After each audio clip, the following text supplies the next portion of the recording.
Hello everybody! In this video I am going to explain the successful ways to do void mining in the Roblox game Dragon Blade.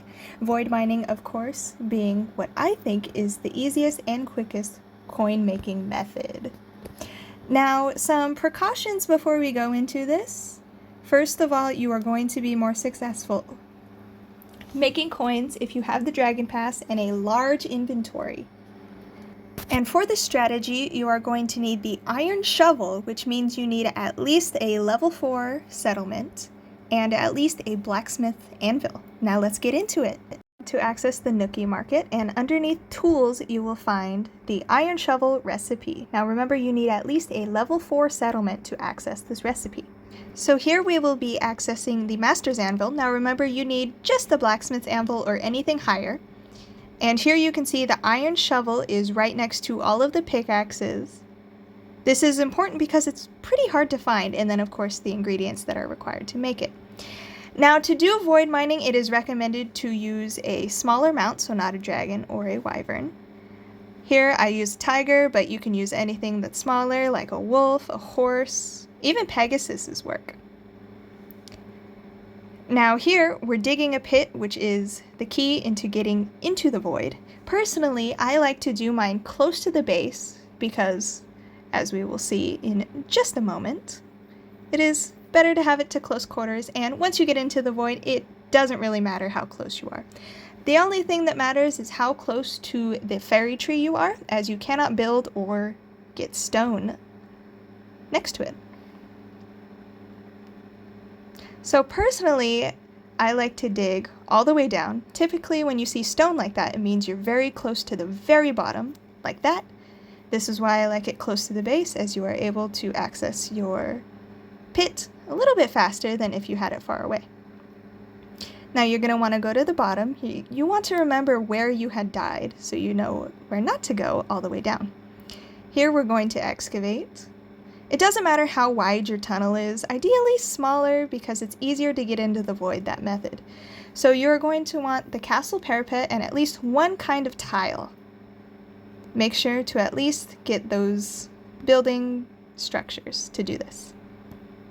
So here we are going to build the parapet, and now you're going to want to line up your right side with the wall, and then press H to spawn your mount.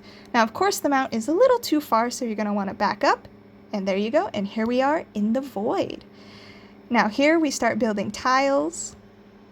I like to stay on the side because it's easier and your thing doesn't spaz out as you start building. Here I build the foundation for the jaunt stone. I do recommend that if you're having a long session of void mining to have a jaunt stone down here. Some people say that it glitches out their game, but for me I have no problems. I have no magic stones at this moment, so I can't build the jaunt stone, but that's okay. You can always return back to this spot. So for me, I enjoy using a path of tiles. Some people recommend parapets, but I use tiles because I enjoy having the paths closer together, essentially utilizing most of the space that is available. You can, of course, extend this as far as you want, but for the sake of this, I'm not going to waste my stone. So now here we're going to access the parapets, and for me, I like to outline where my paths will be. Here we have them to where they're not so close together, a little still far apart, but a lot of paths within that short amount of space. I also like to utilize multiple directions, just for more stone. Now here we're going to have building snow. Now, the key is to not have your grid or your mouse go into the empty space of the void. As you can see here, the grid will disappear and it will not come back once you go on the structure. By going back to the original tunnel and hovering there, you will get your grid back. Now, make sure to not put it in the empty space of the void. Now, for me, I like to build my paths about 100 each. But I do have max inventory. If your inventories are smaller, I don't recommend doing massive paths, as you're going to just waste time running back and forth. So here I'm not going to do the full 100 as I am not properly void mining. Now remember to keep your grid on the buildings that are there. Do not have it go into the empty space and lose your grid. You will have to run back. Now as you can see here, you have lots of stone and dirt. That happens. There will be dirt patches. You can just toss it out at any point. For me, I like to use this back and forth motion just to get as much stone as possible. You can already see there's a lot of stone, despite most of the path being dirt.